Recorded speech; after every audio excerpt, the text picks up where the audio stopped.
What's up, Dobsters, Davinites, Marleys? So, as you can see, my friend is not here. He's going to the Arizona LA Rams game, as he's a Rams fan. So, wish him safe travels. He'll be back next week. I did it, obviously, late today. I didn't forget yesterday. I just wanted to go over like a little bit something different today. Anyway, I'll go over my normal stuff. So challenge 7-5. I won 134.90 to 104.95. I didn't have any real mess ups. Everybody was in pretty good. My efficiency was pretty good. I mean, you're not going to get 100% efficiency. If you do, that's really great. But I missed a few points here and there. Doesn't matter, everyone, regardless. I had Jared Goff, who had 23.20 points, and Bijan Robinson, who had 27.80 points. My defensive end and my three linebackers scored 31.50 points. So I don't know what happened since like week 2. My whole defensive, my IDPs have been killing it, which is great. The dude I was playing had RJ Harvey, 19.70 points. Pretty confident I'll make the playoffs in this one. There's still a chance I could miss by losing this week, but I think it's like probably like 78%. Yeah, 78. All right. Anyway, champions 7-5. I lost, unfortunately, 144.70 to 90.75. Actually, it was probably more. I forgot to check as the game's already over, but he had Trevion Henderson and a linebacker, so I assume he scored over 160. My team just did terrible. So this lineup: Aaron Rodgers, Josh Jacobs, Emeka Ibuka, Zay Flowers, Justin Jefferson, and JSN all scored a combined 23.95 points. You're not going to win too many games with those mostly stars. Yes, there are some few older and past their prime players in there, regardless. Or my friend would say an overrated Zay Flowers. But anyway, 23.95 points from 6 offensive weapons is not good, and you're never going to win that. I did have Brock Bowers, who did have 20.30 points.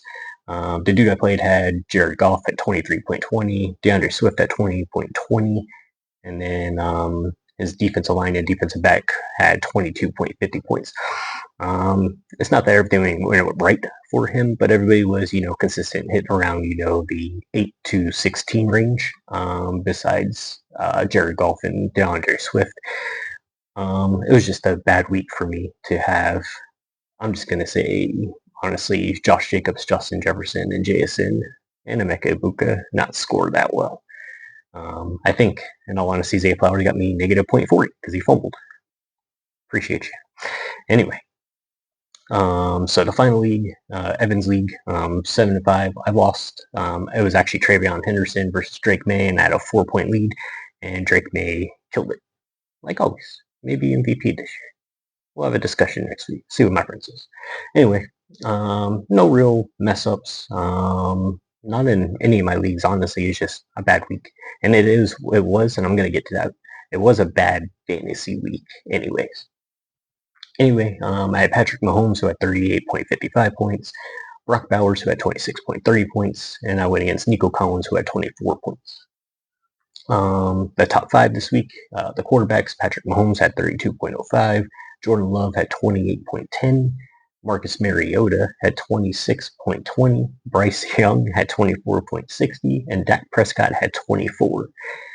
The running backs this week: Bijan Robinson had 27.80, DeAndre Swift had 20.30, Kamani Vidal had 20.20, RJ Harvey had 19.70, and Devon Achane had 19.40. Sorry. The receivers this week: AJ Brown had 30.20 points, Rashee Rice had 25.40 points, Dontavian Wicks had 25 points, Jameson Williams had 23.90 points, and CD Lamb had 20.70 points. Interesting with Jameson Williams, I feel like he's been, a little bit, not overrated, a little bit just getting way more points than normal since Dan Campbell took over the play calling for offense. So I wonder if that has anything to do with it.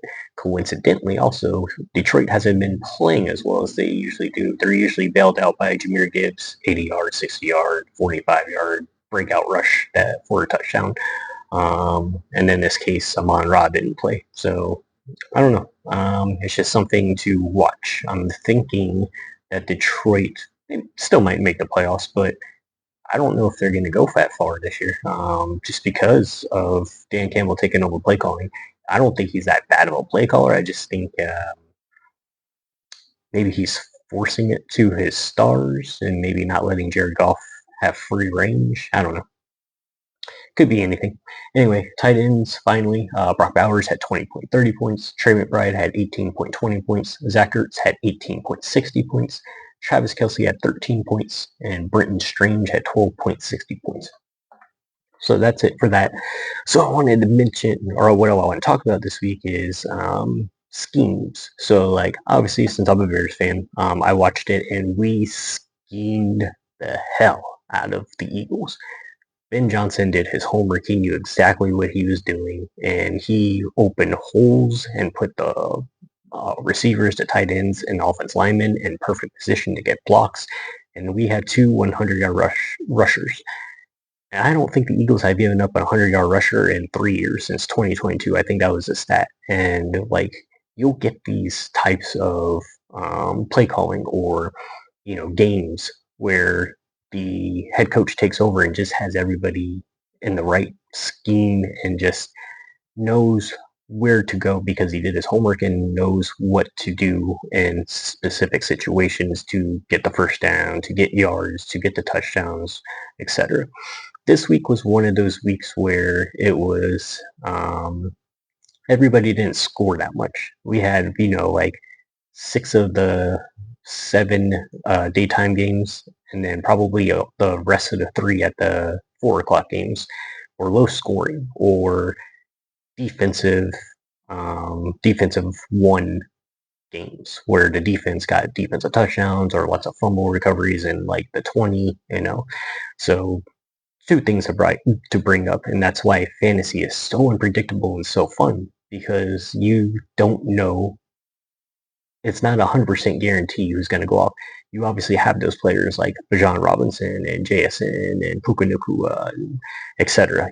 All those players that like are actually talented and very great. But you also have the defense that schemes for them and makes them beat them in other ways.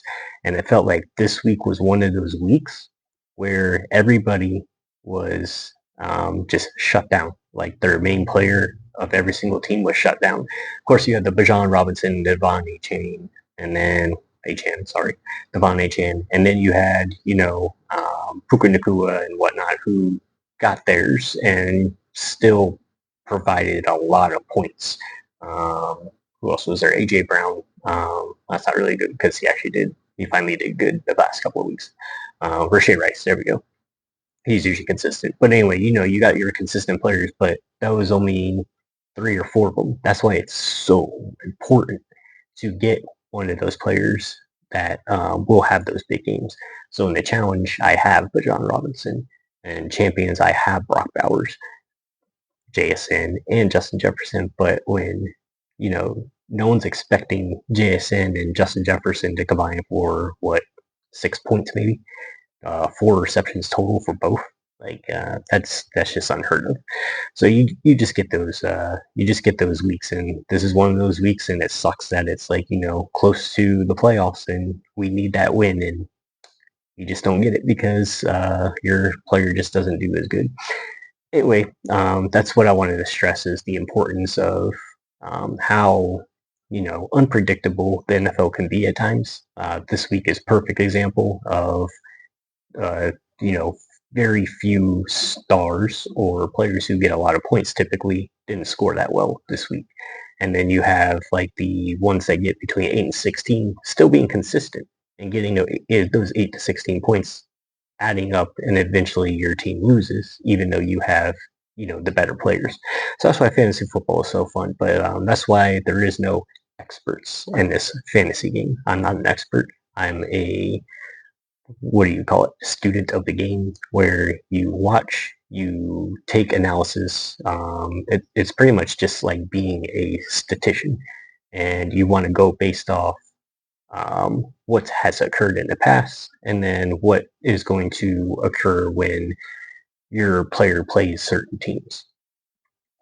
So that's why it's I don't know, this week, although like I'm a little mad, of course, that my team lost, or that my fantasy team lost, but overall, like, it's fun. That's the fun in fantasy, is you can't really predict what's going to happen, and sometimes you think something's going to happen and it doesn't.